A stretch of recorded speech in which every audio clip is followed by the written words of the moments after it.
What's going on? Welcome back, gamers, to another episode of the Slow Run Cast. As always, I am your host, Muhammad Ali, aka the Iraqi Balboa, and today is Sunday, February 2nd. We got some exciting video game news to talk about, but of course, I can't do this without my friend and co-host, Durwin Luke, or as I prefer to call him, the Durwinator. You should start calling me the Zuck Boy now. Why the Zuck Boy? Because I've got these bad boys on. That's right. I'm going to take a picture of you right now. Yeah. Tell us what you got on your face right now. They're just regular glasses. So you know how I bought the Meta Quest 3, and now I'm back this week to tell you I bought the Meta Ray-Bans. Nice. So Zuck has all my money in his hands. Nice. Wait, so what do they do? Am I being like? Are you in the VR headset? Don't tell me they have some other. No. So they're like separate. Yeah. So these ones they're like glasses, but they can take video, picture. They've got speakers in them, so I guess you could play music if you really wanted to. Really? You can get the glasses to read out your notifications on your phone. So Jeez. Yeah, I mean, I've just been playing around with them. They don't fit me very well because I've got the Asian nose. Oh, so you can't get them. I guess those aren't very adjustable glasses. No, they're all like very big framed. So like if you see the arms are like super thick. I don't know if they'll focus compared to regular glasses, but yeah, you forgot to introduce your special guest behind you. My special guest, recently deceased 5x4 mule deer buck. You need to give him a name. I have a name. You have a name. You gotta give him a name, man. That's kind of weird, bro. He's dead. I killed him. That's messed up. Is it more messed up that I made a trophy out of him? I mean, you play the games and then you get trophies. So, I mean, that is my best platinum trophy right there. Yeah. So for our audio listeners, my taxidermied mule deer shoulder mount from this year's hunt just came back, and so I have it mounted on the wall behind me over here. You can see it on the video. Yeah. Mo is playing real life buck hunter. Yes, I am indeed. And he did win. Yeah. So just shout out to, I can't even remember what the taxidermy is. His name is Glenn, but I can't remember what the something Creek. Bright Creek? No. I don't know. Smith Creek Taxidermy. So shout out to Glenn from Smith Creek Taxidermy if you're hearing me. Yeah. So no, I took it into him like 2 months ago after I shot it, but I didn't really. It was an afterthought. I'm not really a trophy guy, to be honest with you, but this one was just special, so I was like, okay. I took it to him, but it was like where it was like cut from was too low, and then it had a headshot too, so the skull was shattered. So that's actually not the deer that I shot. That's actually like a cape that he got from another deer, because he couldn't salvage the head because the skull was cracked, and like the antlers, they sit on the base of the whatever. Yeah. So he had to take the antlers off. The antlers are from the deer. Gotcha. So they just replaced the skull. Yeah. I mean, it looks really good. So you did a really good job. You did send me some pictures, some close-ups. It's insane. I mean, I feel like I had some friends over yesterday, and literally they all like came down into the basement, and none of them even noticed it. And I was just kind of like, bro, what? They like notice it after like 20 seconds, like, yo, what's that? And I'm like, oh. And I'm like sitting there, like I stare at it all day, and I'm just like, oh my god. Yeah, but so I'm a little bit more obsessed with it than anybody else. Yeah. So are those lenses? Do they have like do they a prescription to them? Yeah, obviously, right? Yeah. So they do have a prescription for my shitty eyesight. You can get them with transition lenses, but I don't want to be that guy that has the transition lenses. Like that kid in junior high or Yeah. elementary would just go outside and his glasses would turn to sunglasses. Yeah, and then you walk in with like some nerdy sunglasses. Yeah. Dude, that I'm still gonna get those other ones. Yeah, the dude. X-Real. I'm like looking at them and I'm tempted. When do those come out? I think in a few months. Yeah, I was looking at the older versions, and the newer ones definitely seem a lot better because the older ones you have to buy like some sort of device so that it allows multiple screens, and then you can keep the screens in the one area. But if you don't have it, the screens kind of follow you, and I don't know if I really want that. Yeah. You can't game on those Meta ones, can you? No. There's no AR to them. They're just a camera. They're like creeps. I can creep on people. It's just a funky little like gimmick. Yeah, a little toy. Yeah. Where the heck is? What did I do, dude? I can't. 1 sec. Never mind. I figured it out. I couldn't find which tab was the one we had open for the video. Yeah, for the notes. Yeah, for the show notes. Yeah. Okay. Well, let us get right into it. We had. I thought we had a quiet week until I looked at the show notes again. I'm like, no, this was not a quiet week. But we could start. I'm gonna like skip ahead and then circle back. But I think we need to start with this. I know this is not exactly a video gaming news item, and it's a larger kind of tech industry item, but I still think it pertains to what we're talking about, right? And that is what happened to your stock earlier this week. So Deepseek, which is an open source AI model, software, has just been released to the public. It is a Chinese AI model, and apparently I don't understand the technology for it too much.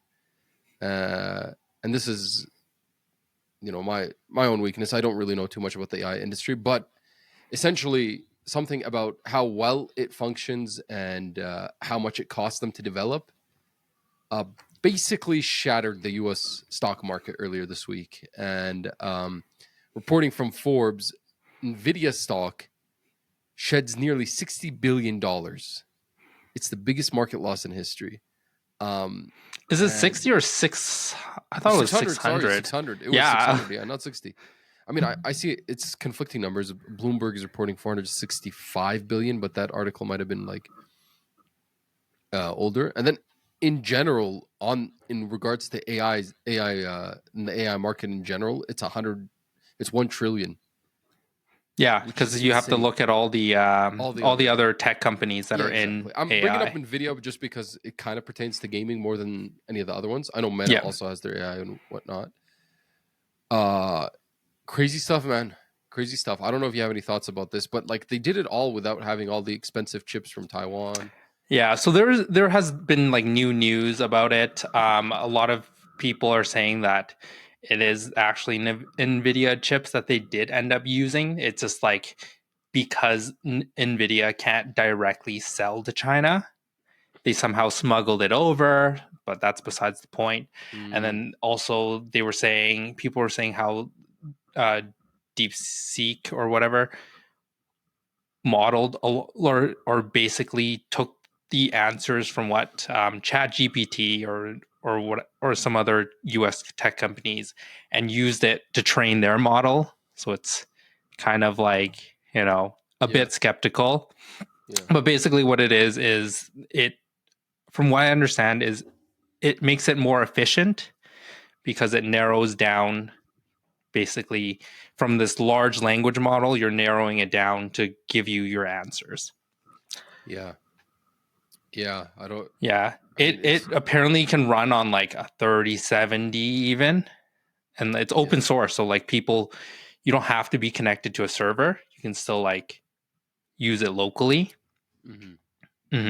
But yeah, it's just the idea that you might not need as strong as or as powerful and as expensive as a GPU to run your AI. And that's kind of what's causing that stock to drop. Yeah, interesting stuff, man. I think I want to start looking into this a little bit more. It's kind of a what's the word? It's just a spot like a something in my knowledge that I don't really have enough info on, but I think especially as far as it's pertaining to games and the game industry, we're seeing use of AI more and more in video games, and it's just going to happen more and more going forward. Yeah. And especially with these new Nvidia graphics cards that came out, and all the talk about the AI frames and DLSS 4.0. So it's interesting from a video game perspective, and I think it's also interesting from like a world politics perspective, because like I wasn't really aware that Taiwan was this type of manufacturer when it came to chips. They're literally like number one, which is insane. Yeah, and it's just because of the one company. TSMC is like the place if you want to have like a chip made. Their production ability in terms of like technique is the best. Yeah. And it sounds like they're way ahead of even Intel is like also known for their chip stuff, and the big thing with Intel last year is that they're moving production from their own facility to TSMC. Oh, really? That's how big it is. It sounds like it's something to do with like they just have had so much experience from the past, and it's like now they're just like years ahead of any other chip manufacturer in any other country or whatever, right? Like that's why it's like it's not really a monopoly, but it's almost like so it gets designed by Nvidia, and then TSMC is the one that would like produce it, and you have to have the ability to produce at that like nanometer spec that they want. Exactly. Yeah, it's nuts. Which from like global politics perspective, China Taiwan conflict and all that. All that stuff, and how maybe it pertains to this, like looking forward, it's like China wants to have their dig their feet into this industry. They're well aware like where it's going. So we should take maybe a minute to discuss the 5090 launch that happened this week too. Or the lack thereof a launch. The lack thereof of a launch. Yeah, they were not very easy to get as suggested. I think we saw some reports a week or two ago about how they were saying they were not going to be easier than the 4090s or the 4080s. Yeah. And I think we saw that over here. I mean, I wasn't going to buy one. I was just looking at Best Buy to see if I could theoretically buy one. I think you were closer to doing that than me. Yeah. I woke up a few minutes later than when it like went live. I did try also just because I like am tempting myself whether or not I will upgrade or if I will buy it and just kind of like maybe potentially resell. But like, to be honest, I probably would have put it in my system just because of curiosity. A lot of places ended up canceling orders.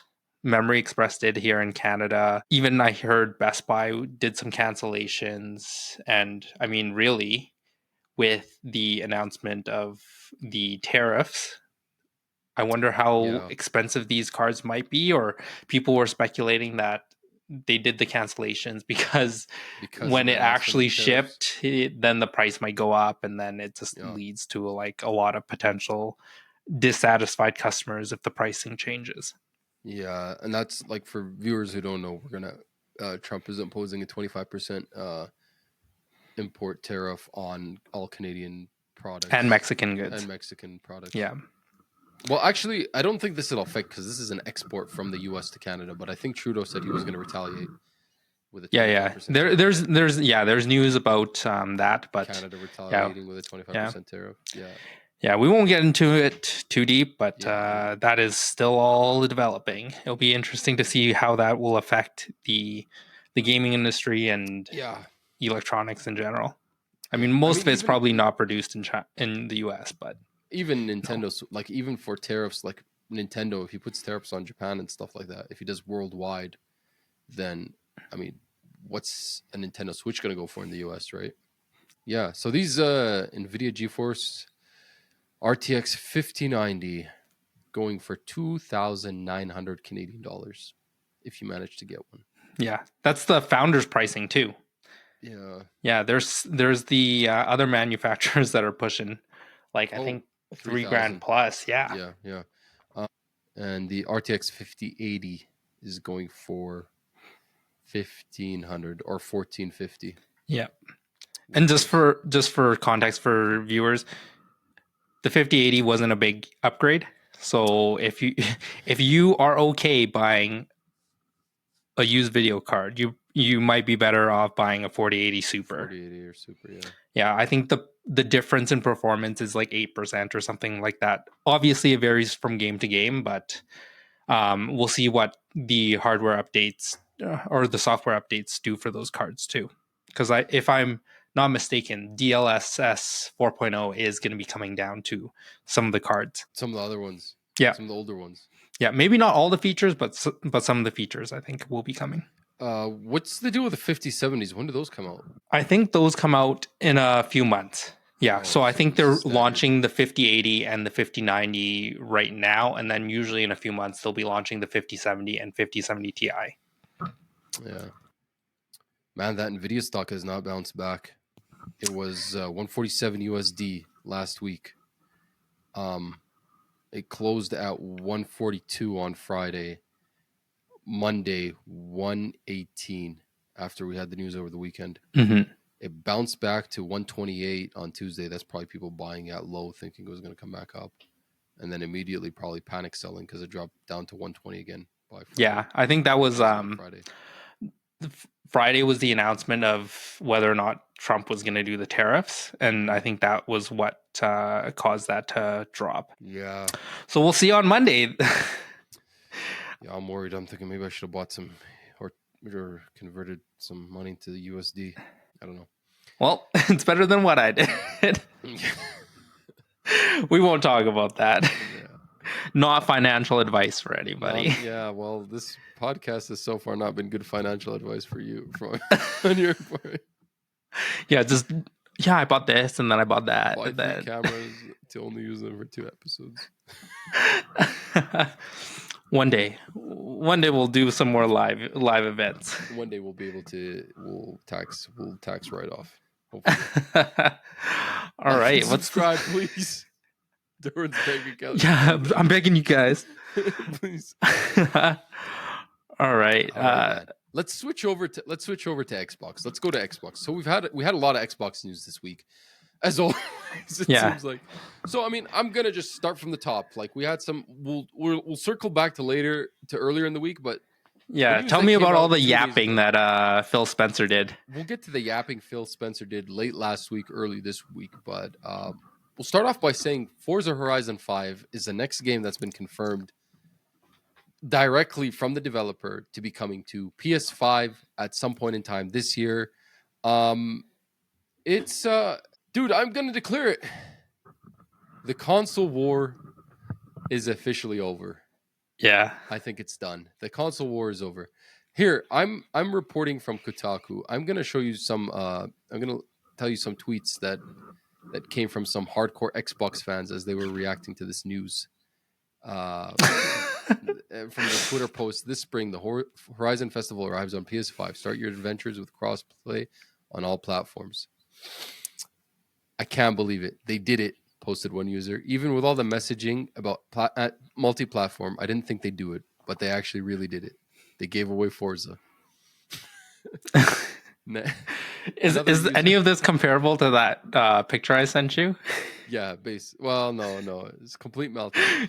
Do we need to flash that one on screen? Yeah, you could flash it if you want. Oh, that was so good. Anyways, yeah, continue. Another user says, I bought an Xbox for nothing. Bruh. Beep this up. Beginning of the end for Xbox, as we know it, posted another Xbox fan. We had fun while it lasted. Forza Horizon was one of the pillars. Nothing will remain exclusive now. Another person says, it was fun, dudes. Next gen will be the first Xbox hardware I don't buy. Announced another user. I've been here since the OG. Time to switch to PC. In brackets, still have Game Pass and Steam. And PlayStation next gen.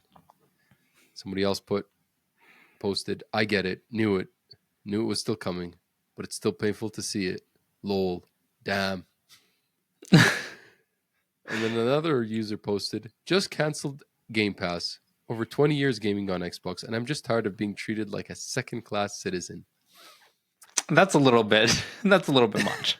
This is wild. The console war is truly over. Xbox has given up. They're giving people more and more reasons to skip future Xbox hardware. Halo and Gears on PlayStation and Switch 2 are now a serious this guy's supposed to say serious possibility, but he wrote series possibility. Yeah. Anyway, I mean, it's funny because this news came out after, like, Phil Spencer, as I said, was making his rounds and having some interviews. He had an interview with Gamertag Radio, and he said on the interview that eventually he reiterated the whole not a red line thing, and he said Starfield could come to other consoles. You know, like these last 2 weeks, it's kind of made me like go back and think about like my predictions episode that I did at the start of the year. Yeah. And I thought like, yeah, Halo and stuff is coming to PlayStation. I thought it was like a prediction. It doesn't really seem like it's a prediction anymore. I'm gonna revise that prediction. I'm gonna say my prediction for 2025 is there will no longer be any Xbox exclusives by the end of the year. Everything will be fully ported to PS5. Yeah, everything announced, even. Yeah, everything. I think everything is going to get ported to PS5, especially anything that's come out in the Xbox like Series generation or late Xbox One. I think it's all going to get ported to PS5. You know, it's done. They're done. They're just. It kind of feels like a Sega from the early 2000s. Yeah, they're basically just a developer now. Yeah. So in other news, Phil Spencer did mention that when asked why should anyone buy an Xbox if you guys are going multi-platform, he did say basically his argument was it's going to be a good console. We want to win on capabilities. We want to create a good console. So what? It's almost like a very nothing answer. But I do get it. If they do create a console that has good value, they could still sell. But kind of, but why? Unless PlayStation plays ball and then's like, oh, we won the console war, we're gonna just put God of War on Xbox now. Yeah, that's true. Yeah. You're gonna want to buy a PS5 because you'll have the Sony exclusives plus the Xbox exclusives that are no longer exclusives. Well, I mean, like here, okay, so Forza Horizon coming to PS5, we know for sure. He said that Starfield likely to come. He says basically in the he also mentioned in his interviews that Xbox will support Switch 2, which means all these rumors that we've been reporting on, me and you, for the last couple of weeks since the start of 2025, it sounds like they have some basis to them. The rumors that Microsoft Flight Sim or Halo Master Chief or whatever are coming to Switch 2, it sounds like there's some truth to that, and it's not just like complete rumors in the dark. So factoring in those things and then saying he wants to, I don't know, just basically sell hardware based on its capability. I don't see how if no one was buying your console with the stuff you had, how they're going to keep buying your console. Knowing that they could go to PlayStation, and I don't like, maybe I'm missing something, like maybe they are going to bounce back and become, maybe they'll win the console war in the long run. They're just changing their strategy, but I don't. Maybe they're just riding out this generation because what they promised that they would still keep games on the PS5 when they bought Blizzard Activision, right? Yeah. So maybe this is like the long game where we'll create games, like we've already lost this generation. Let's reload for next generation, you know? Yeah. Then restart the exclusivity starting next generation. Because it's not written in stone. Like just because this generation they're giving up on that doesn't mean that the next generation they go back to making exclusives. It's just here, because the thing is, it's also not just Xbox losing the console war.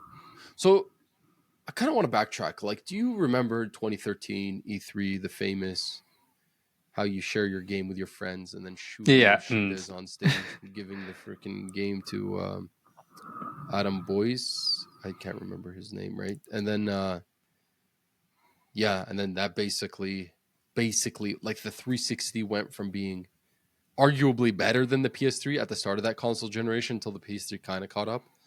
And then to them just completely dropping the ball at the launch of the Xbox One, and then even mismanaging a lot of their studios going on there, and just having absolute drought after drought after drought of Xbox exclusivity.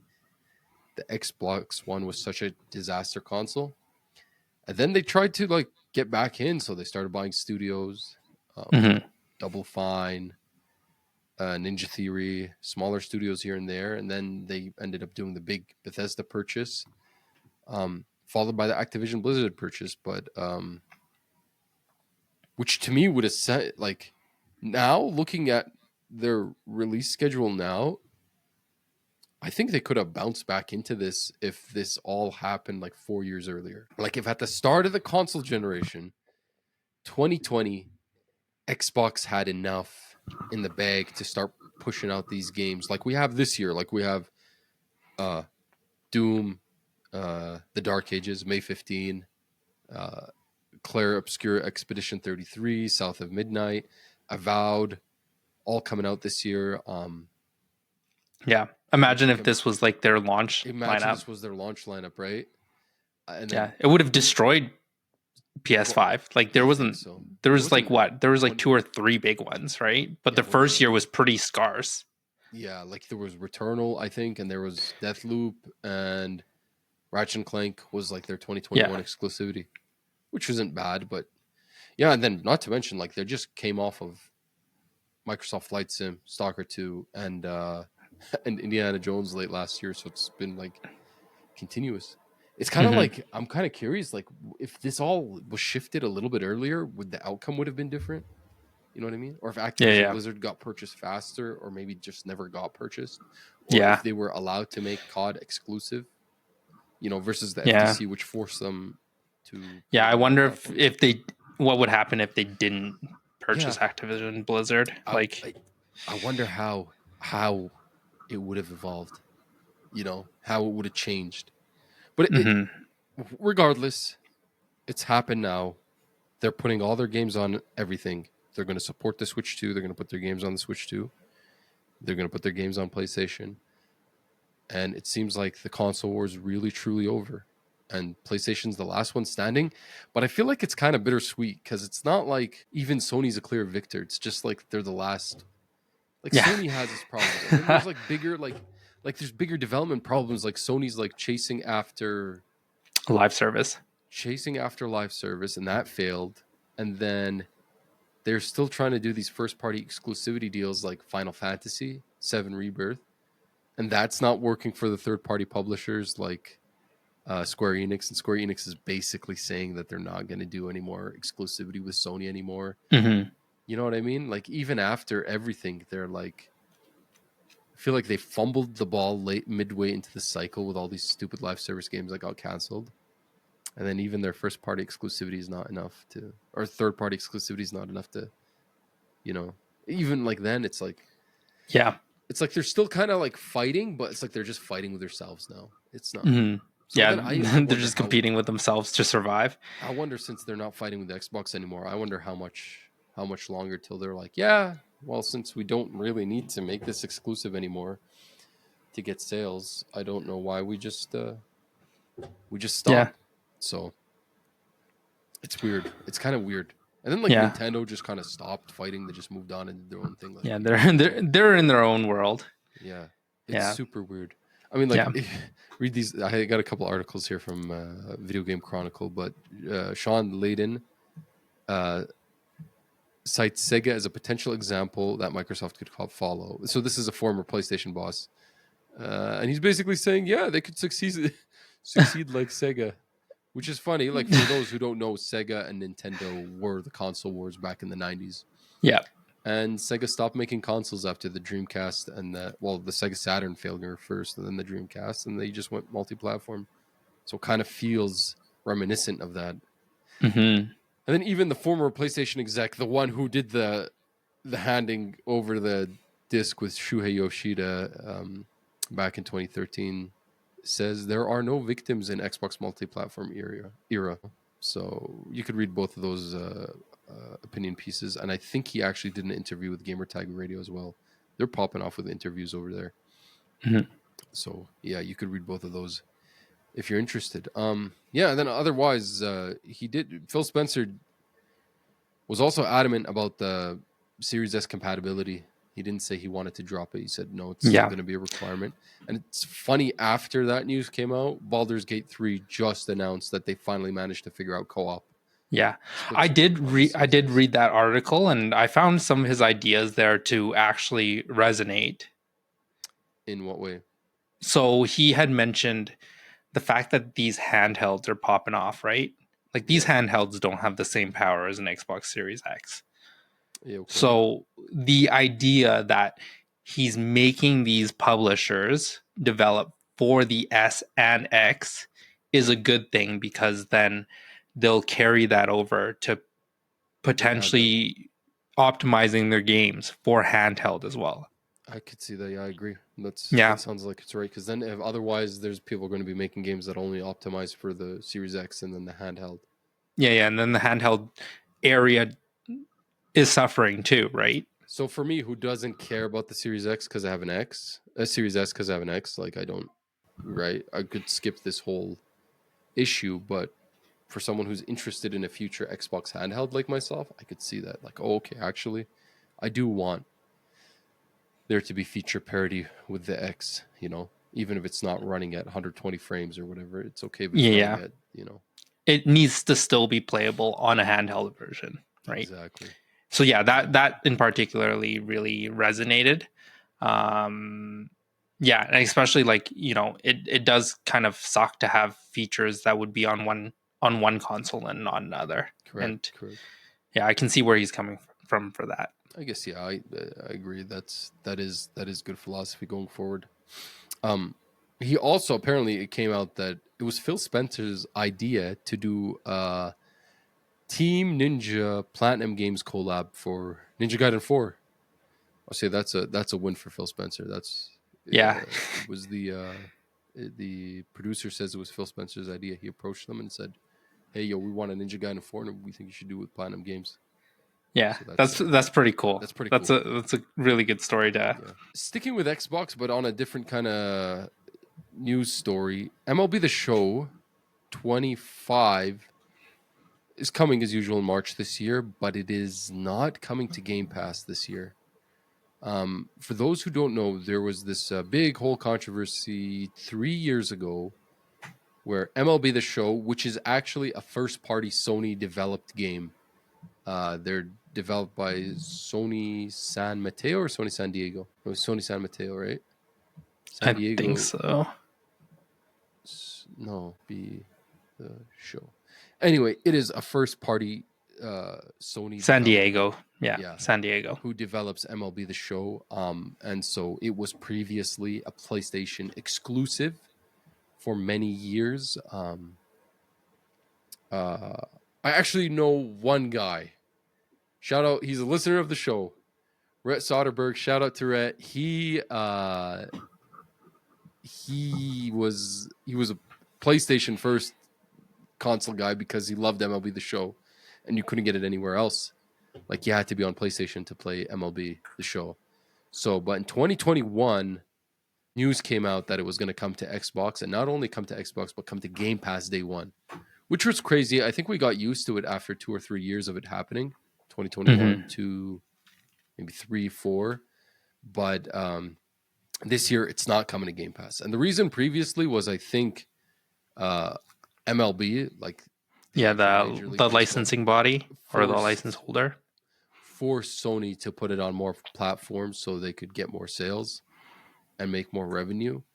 And when that happened, Microsoft hopped on and managed to secure a Game Pass deal and force Sony's hand to put MLB on Game Pass day one when they weren't putting it on PS Plus. Yeah. I don't know what happened. It looks like that's come to an end now. Yeah. It seems like Sony is not really willing to play ball with the generation wars being over, the console wars being over. So I'm trying to read online to see if there's anything. Yeah, it was the first one to not launch since 2021. It also marks the end of the support for the PS4 and the Xbox One console generation. Yeah, I think the older generations are finally sunsetting soon. We'll get to that here in a bit. Yeah.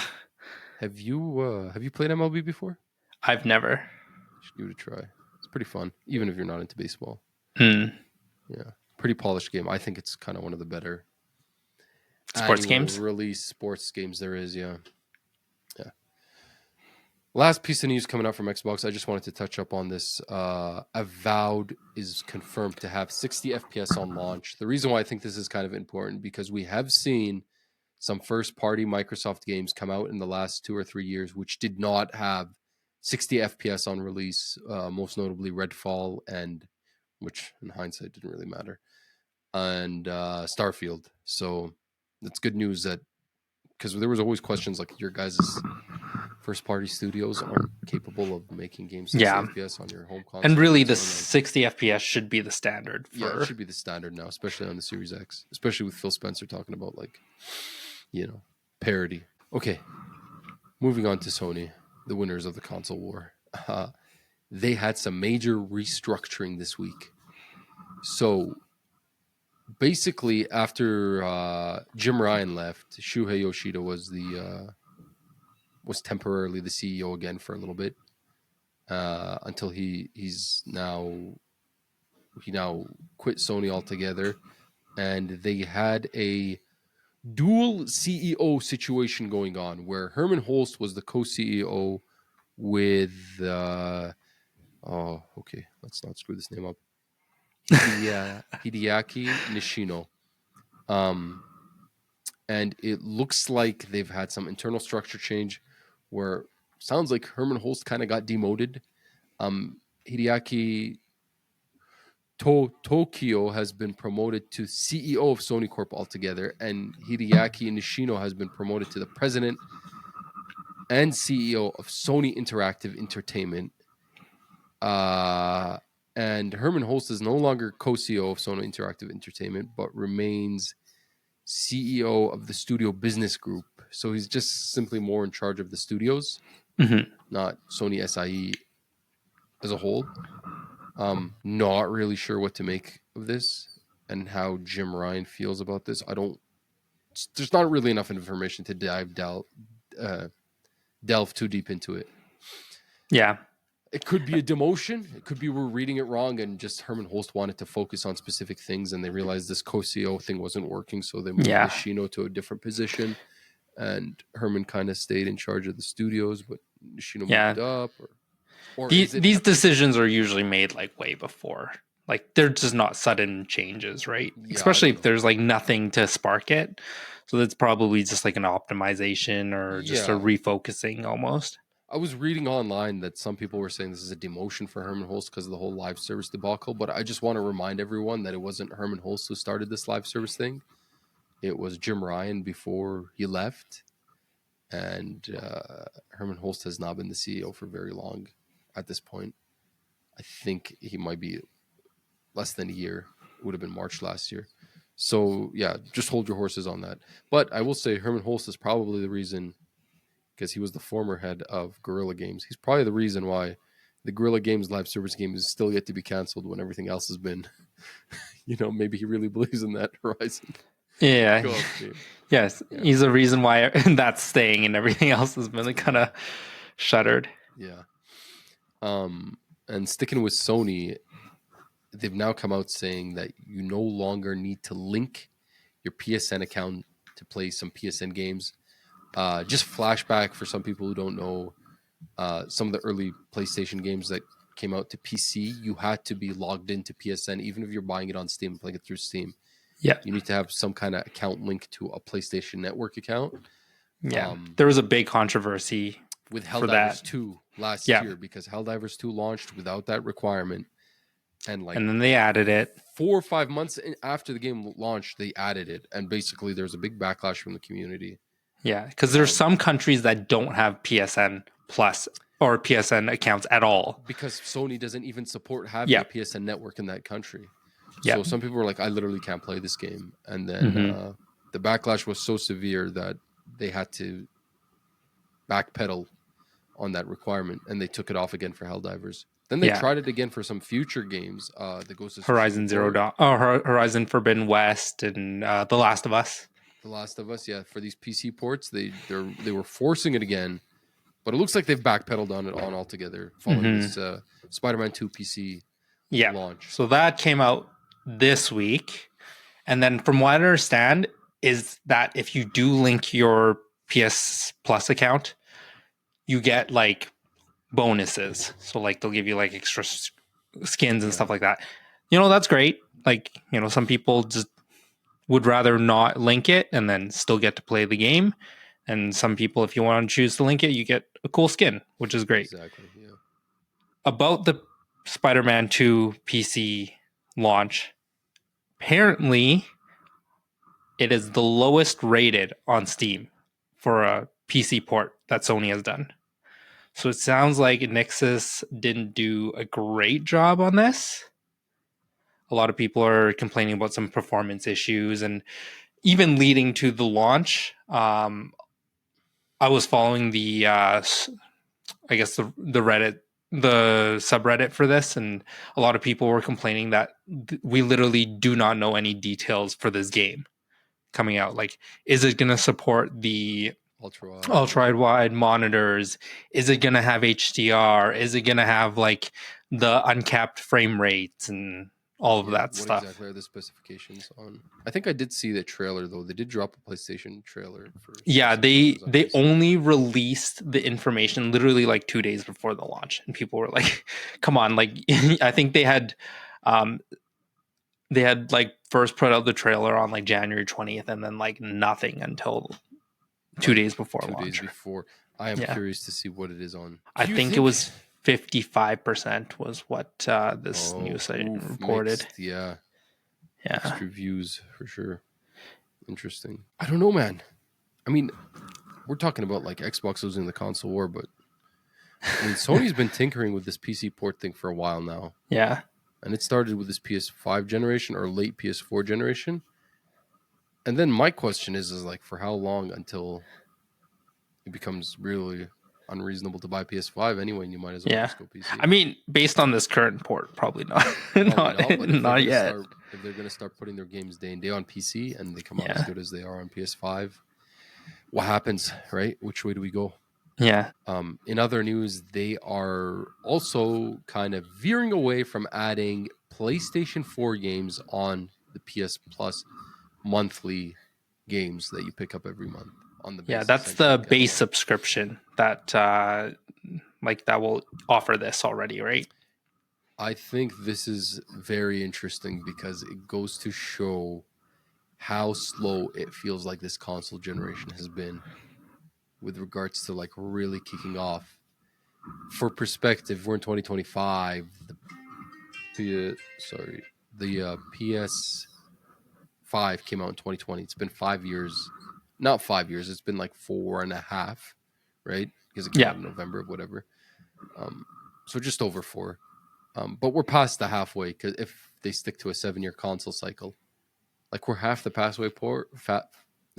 halfway point, and now you're saying we're going to stop adding PS4 games to your monthly catalog. It goes to show how slow the kind of process has been for people to do their upgrades and to actually, or even the console generation in general, like games coming out and whatnot. We had the whole COVID situation. Because for perspective, this is the equivalent of Sony telling you in 2018 that we're going to stop adding PS3 games on your PS4 monthly subscription. That does not sound right at all. Or sorry, 2017. Yeah. Which was not happening because there wasn't even backwards compatibility with the PS3. But like, you know what I mean? There was no PS Plus in 2017 where you were... Yeah. I think, honestly, Sony does keep like providing those games for quite some time, though. Because I remember the PSP and the PS Vita, didn't they like... Good point.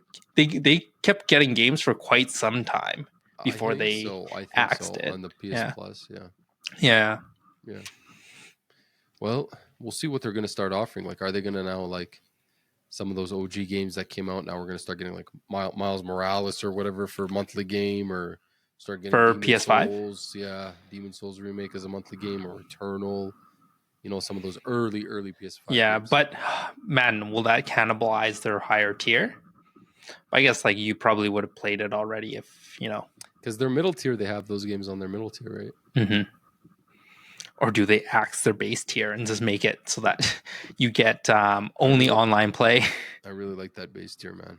Yeah. Like, it's kind of nice getting a game and knowing it's not going to go away as long as you have a subscription, you can play it. Okay. That is it for Sony and Xbox. Interesting stuff in the console war world. Leaving us with the third publisher who doesn't, or game platform that doesn't really have a console war situation. Nintendo. Not a lot of news from Nintendo this week, but Nintendo event tickets are being resold on eBay, even though you cannot do that because they are linked to the original Nintendo purchaser. account. Yeah, Nintendo account. Yeah, I didn't get tickets for this. I was totally sure I would have gotten some tickets and we could have been having our little trip to Toronto. Yeah. So I wonder how these people are gonna sell these tickets, because they ask you to verify like your Nintendo account. They could sell them. I just hope no one's buying them. Yeah. Oh, that reminds me. A lot of people are posting like their ads on eBay as like a RTX 5090 photo, and then they list it for like $2,000 to try and trick people into buying it. Photo of $2,000. So maybe this is like you get the ticket, but it actually can't be used, and then they write it on there. I don't know. I'm not really even excited for this thing. Like, who cares? Like, you're gonna get it in like 4 months, whatever. Yeah, I mean, if I lived in Toronto, then yeah, whatever. I got that. That would have been nice to go for a weekend or whatever. But they're selling them for ridiculous prices too. You know that. How much? Do they have it listed? I can't remember when I read this article, but let me go and check. Do you think they're still up? $1,000 in New York. No way. But they've been removed by eBay. Good point. Switch to let's see if there's anything on it right now. Yeah, I think it's removed. I don't see any listings when I search Nintendo Switch 2. Probably got rid of them all. Yeah. Man, if only eBay was just as good for removing scalpers for new products. Yeah. No? Well, I mean, this isn't even a real product. You can't even really sell it. Like, you're actually scamming people if you sell it. Yeah. Whether knowingly or unknowingly. Yeah. And then Nintendo, other than that, has been pretty quiet. Yeah, because, well, if I really wanted to, I could have filled this news story with all the other leaks that have been coming out. Done with Nintendo leaks. Yeah. You'll get it at the end of the year, folks. You know what it looks like. It's fine. Yeah. Moving along, we kind of talked about this last week, and that is the situation at EA following the release of Dragon Age: The Veilguard. So there's been some more news specific to BioWare. There has been some type of internal restructuring of the studio. Basically, the claim was they're saying BioWare doesn't need this full support of all the staff because they're moving on from Dragon Age: The Veilguard and starting development on Mass Effect 5, which means we don't need all of the staff for the time being. And so some staff are apparently being moved around internally in EA. And word on the street is the studio size has been halved and there's less than 100 people working there right now. I don't know what to make of this. It does awfully sound like these are like fake layoffs, or like really not fake layoffs, but layoffs that are trying to be spun off as something else. You know, like you would have thought they've already done all the pre-development on Mass Effect 5 and now they're ready to go like full scale in, but they're saying no. But then at the same time, is that really what they're saying, or is EA saying your game sucked and we need to we have to tweak this? We don't want a Star Wars Outlaws situation. Yeah, it doesn't sound good. It does not sound good for BioWare. I'll be honest with you. BioWare has been missing the mark for over a decade now. This game, I know some people said they really liked this game. Some people said they really hated it. It got reviews somewhere in the middle. Didn't really get that many accolades, awards, and it didn't really sell that good based on EA's expectations. Yeah, this doesn't seem like it's a full return to form for BioWare. Some people were suggesting it was a return to form for BioWare on the internet. It's not. Obviously not. Otherwise, EA wouldn't have this problem. And then Then the game before that was Anthem, and the game before that was Mass Effect Andromeda. I don't know for how long EA could keep this studio going, especially consider this, especially when you have Respawn pumping out the games they have. You know what I mean? So I don't know. You have any thoughts on this? No, I think who had Dragon Age on their Game of the Year list. Yeah, I think we'll just have to see. Like with the speculation, we'll see what the next game looks like, and like if that doesn't do so great, like is BioWare on the chopping block for EA? I don't know.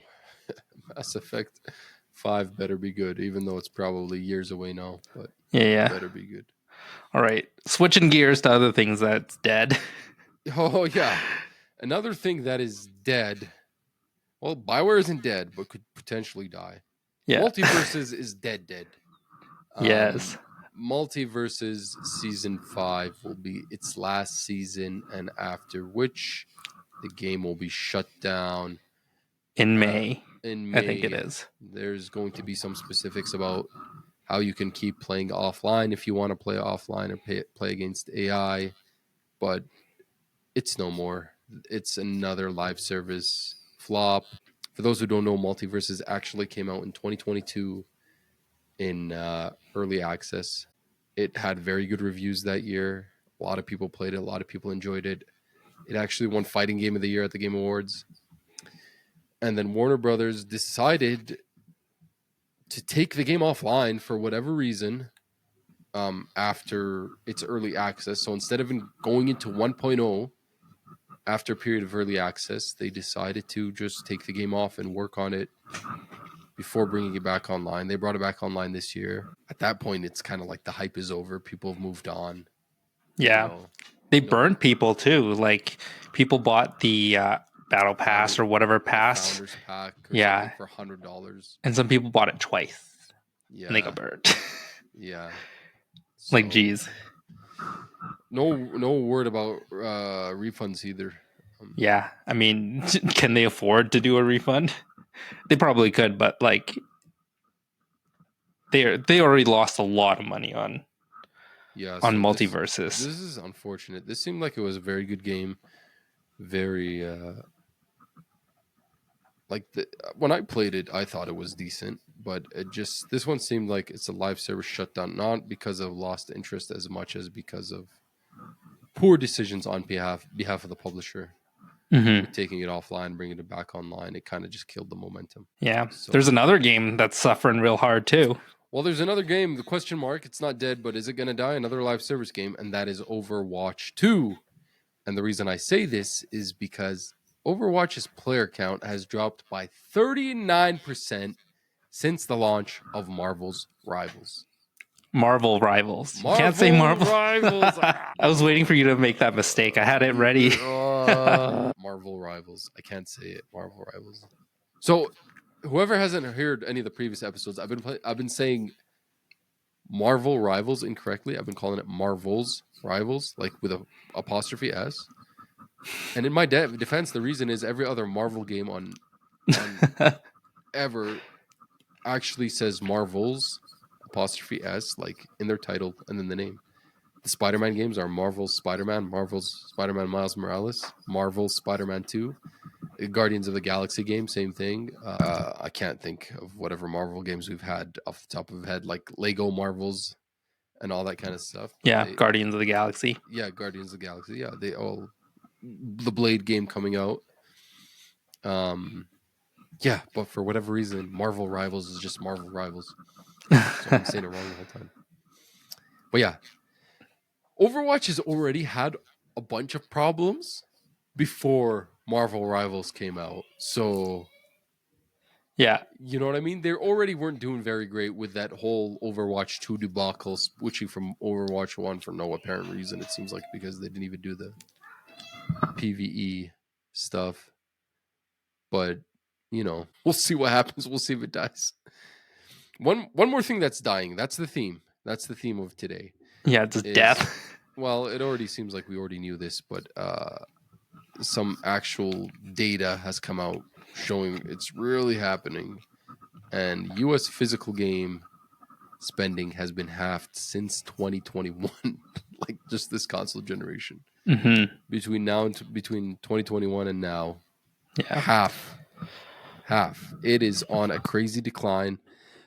This is being reported by Matt Piscatella, and there is a chart here which shows that the peak of video game physical sales was in 2008, where it was almost about, is this in $1 billion? Just says 12. Must be $1 billion. Yeah, I think it's 12. Yeah, $1 billion. Y-axis USD billion. And it is down in 2024 to less than 2 billion.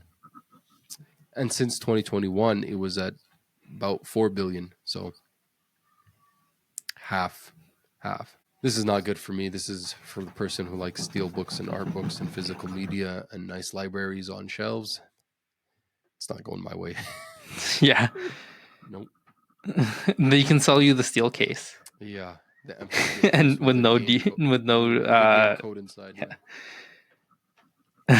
Well, I mean, I'm not telling you anything that you didn't already know. Like this is everybody knows this has been happening. But it's just a matter of time. Interesting to see the money, to see the actual numbers. Speaking of numbers, Silent Hill 2 has sold 2 million copies. 0.5 million more than Dragon Age the Veilguard. Prince of Persia The Lost Crown has sold 1.3 million copies, which seems good for Prince of Persia The Lost Crown, considering, you know, Dragon Age the Veilguard sold only 1.5, but yeah. And this is like apparently didn't think that was good enough for Prince of Persia. But that is it for news stories this week, folks. We are going to get right into the playlist. Do you want to start, or I'll start? Have you been playing anything? I know you haven't really been playing anything, and I know. Yeah, I've been. So I think this week is also like just us being brain dead. Yeah, I've been brain dead, man. Yeah, I can start. So Dynasty Warriors is on the back burner this week. Yeah, I am same. Now addicted. It was never even in the front burner for you. Same. I played it for like 2 days. Yeah, it has now been Vampire Survivor. Crazy stuff, man.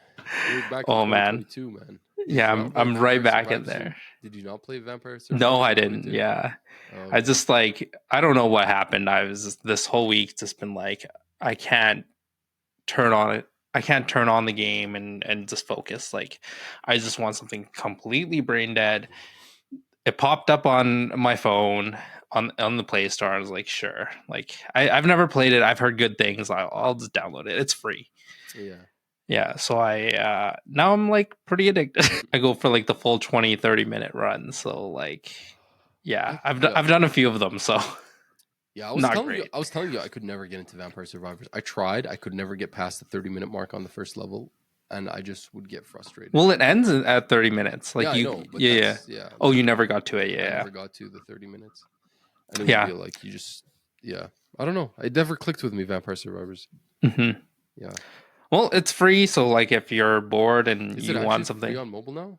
Yeah. So there's ads, but from what I understand, if you don't choose to watch the ads, then it's basically like the paid version, because then you don't get like a free revive. So the idea is that if you die, you can watch an ad so that they'll revive you at half health, or if the game is over, you can watch another ad and they'll like give you some bonus coins or bonus gold. So like realistically, you can still play the game ad free. It just would equal to you playing on like Steam or something. So it is still technically free. It's just they had to make a way for them to make money off mobile, which I think is like a great idea. Because like if you don't want to watch an ad, just skip it and just start your next run. Makes sense. I think I played on mobile, but I don't remember. It's been a while. Vampire Survivors. Anything else? Of course, Balatro. Yes, Balatro. Yeah, I think after that one episode, we've just been both trying. Yeah. How many runs have you got now? I've unlocked most of the decks. The only ones I haven't is that you have to play at the second difficulty level, and that's simply because I'm making my way through like the other decks, like the abandoned deck and whatever, the mystic deck. Yeah, the only decks I have that I haven't won a run on white stake are the abandoned deck and the black deck. Mm-hmm. So once I get those two on white stake, then I'll hop back to the other ones and do them on red stake or blue stake, unlock some of the other decks, and then go back. Yeah. I feel like I've learned the game enough where like I could actually just win a run to ante-8 even without the best like setup. I can still manage to survive. Whereas like before I was struggling, and now it's just like a question of I'll get to ante-8, but am I gonna get to you have to unlock 12? a few of the jokers first, like when you first like start fresh, but like afterwards, like once you've unlocked it gets a lot pretty of easy. The jokers, how much of the collection do you have unlocked? Oh, let me check. I had to restart because I stopped playing on my phone, by the way. You stopped playing on your phone? No, I only play on PlayStation. My PlayStation account is way ahead of the phone account. Oh, okay. So let me just double check. I had to restart, and I'm gonna have to restart again when I switch to my new phone. But why? Collection. Can't save it to a cloud or something. Not from Android to iOS. Oh, that's so I have 104 jokers unlocked out of 150, 10 decks out of the 15, 18 out of 32 vouchers. Tarot cards, I have all of them collected. Planet cards, I have 9 out of 12. Spectral cards, 13 out of 18. So what percentage is that? How do I see the percentage on mobile here? I don't know. It doesn't show you the percentage of the collection you have. No, it doesn't. Let me see if I can figure it out. Yeah. Anyway, I think I'm like 88% on PlayStation. Yeah, I also took off the I know you were telling me before about like how they had like special special designs. I took them off because I'm lazy and I can't tell the difference sometimes. It messes with my eyes. What do you mean special designs? Like the Binding of Isaac design cards and stuff like that. I love those. The custom decks. Yeah, I love those. Binding of Isaac, The Witcher, Cyberpunk 2077, Don't Starve, Shovel Knight. What else is there? Among Us, Cult of the Lamb, Divinity Original Sin, Vampire Survivors, Slay the Spire, Potion Craft Warframe, Dave the Diver, Stardew Valley, Enter the Gungeon, 1000X Resist. Yeah. All right, tell me what else you've been playing. So I haven't been going too hard on anything this week, just like you. But I do want to shout out Lonely Mountain Snow Riders again. I ended up finishing the game, finishing all the challenges on the black, like diamond slopes. Did all the single player content in that game. Try to play the multiplayer stuff. The PvP was okay. There was some network issues and some lag, especially when you have a lot of like players beside you in the race. They have this co-op mode too that's absolutely horrendous. It doesn't work at all. It's just terrible. Unfortunately, there's 2 trophies associated with those co-op modes, so or achievements. I eventually gave up. I was pretty close to getting the 1000 gamer score on it, but I was like, I'm not doing this. This is stupid. But I cannot recommend this game enough if you're into any type of extreme sports or if you're into any type of chill game. It's a really simple physics skiing game from a fixed camera angle, but it's super fun. It controls super nice. It's so zen, so relaxing, and challenging at the same time. It is. I know it's only February 2nd, but it is on my short list for Game of the Year for me so far. I really love this game. I even went and downloaded the previous game, Lonely Mountain Downhill, from this studio, which I have played before, but when I played, it didn't stick with me. I realize now why it didn't stick with me at the time. It's not the same. It's not as good. I just feel like Lonely Mountain Snow Riders really, really hits the mark, and the skiing feels a lot better than the mountain biking in Lonely Mountain Downhill. It's a little bit more crisp. It's a little like the way it controls is nicer. Not that Lonely Mountain Downhill is a bad game, but it just didn't really get to me like Snow Riders did. I have also been playing a indie game called Sayonara Wild Hearts, which I really wasn't aware of. It came out in 2019, published by Annapurna Games, but it caught my attention when they added it to the middle tier of the PlayStation Plus category. This is like a kind of like an endless runner game, but the, the levels do have an end to them, but it's very rhythm based. Very simple controls. All you really do is just move on a screen. You're supposed to collect hearts and stuff like that, but it's very musical, very purple and blue and pink colors, very psychedelic, beautiful, also very zen, chill indie game. Took me literally only an hour to beat.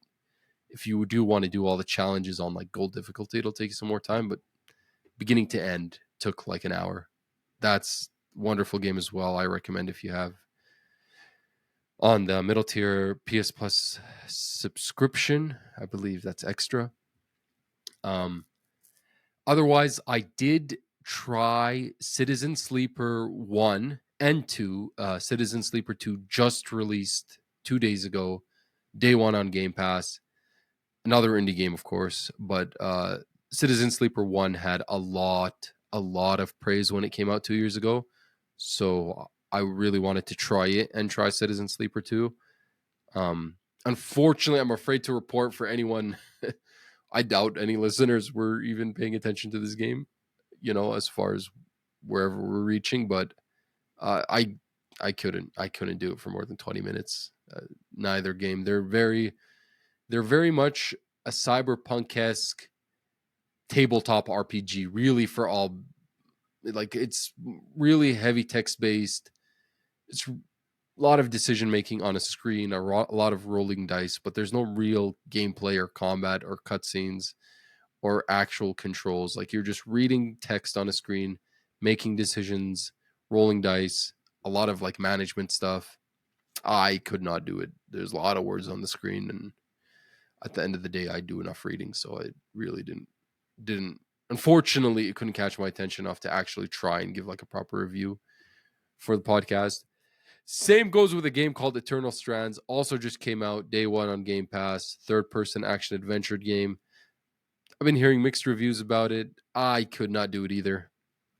It also really didn't like. I started playing it and I'm like, I cannot not be playing Dynasty Warriors to play this instead. Like the games are too comparable, and Dynasty Warriors it's not the same caliber of game. Yeah.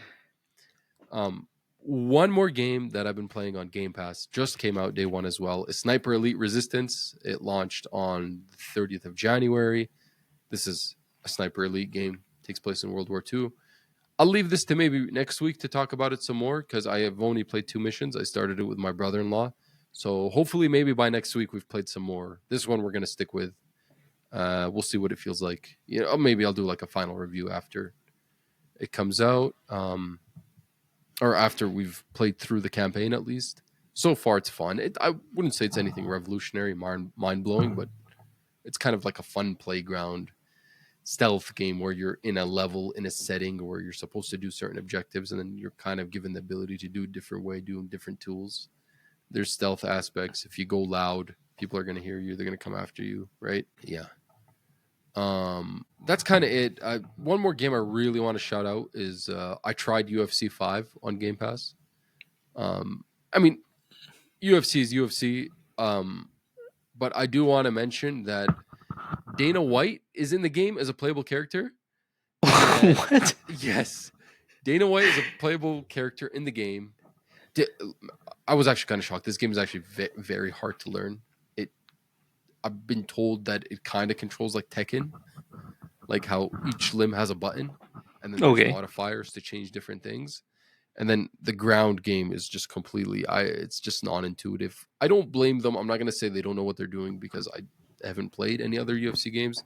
So I don't really know how it would be. It's hard to kind of translate this to a controller. But Dana White is in the game, and I set him up against Alex Pereira. So I used Alex Pereira, and I beat the shit out of Dana White over and over and over again for literally half an hour, and I was having the best time of my life.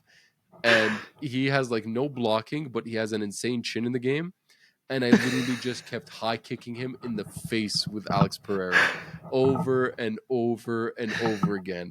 And it was just insane knocking him out. It was so satisfying. But I just thought that was something funny I'd mention. That's pretty funny. Yeah. They need to add like Joe Rogan and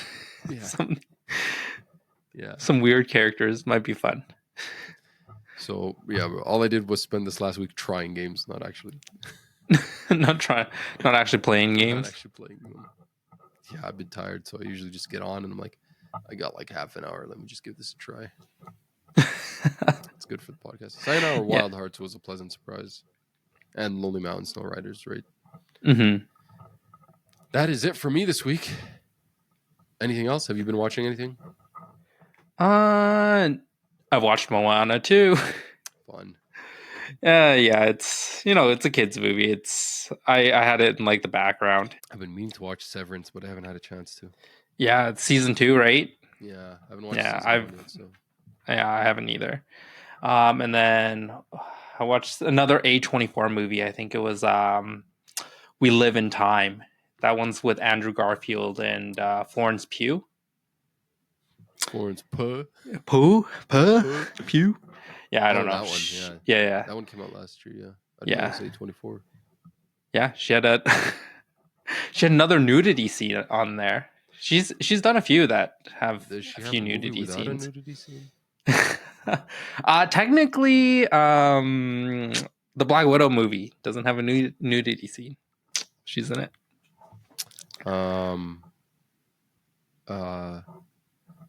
Romantic comedies, huh? That's like the genre that I have least interest in. No, it's not a romantic comedy. It's like kind of a drama because she has cancer, and it basically kind of puts you as a snapshot between how they met and then her cancer diagnosis and then her daughter. It was a sad movie, but it was well done. Huh? It was actually good. You'd recommend? I would say yeah. It reminds me of The Marriage Story with Adam Driver and I forgot her name, Scarlett Johansson. Is that the one? Yeah, Scarlett Johansson. Yeah, Adam Driver and Scarlett Johansson. Yeah, that one's a divorce story. So this one's not a divorce story, but it is in the same vein. It just kind of jumps back and forth between how they met and what happened, and yeah.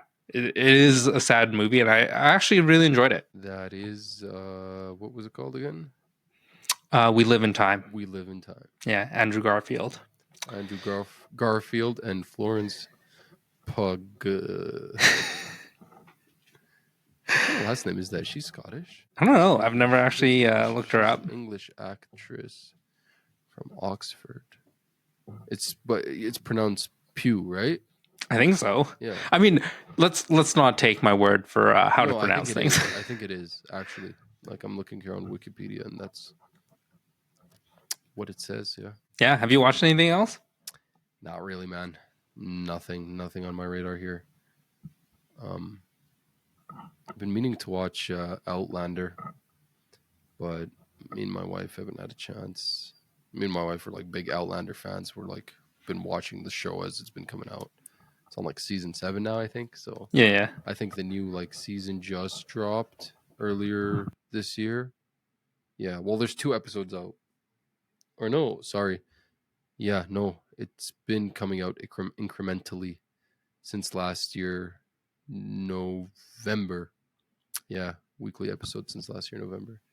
Yeah, might just be worth it to like wait for it all to come out. Well, it's been like there was season because they do that thing where it's like a season, but they only release half the season. The other and then you have to wait. Comes out later. So season 7, episode 9, 10, 11, 12, 13, 14, 15, 16 have all been out.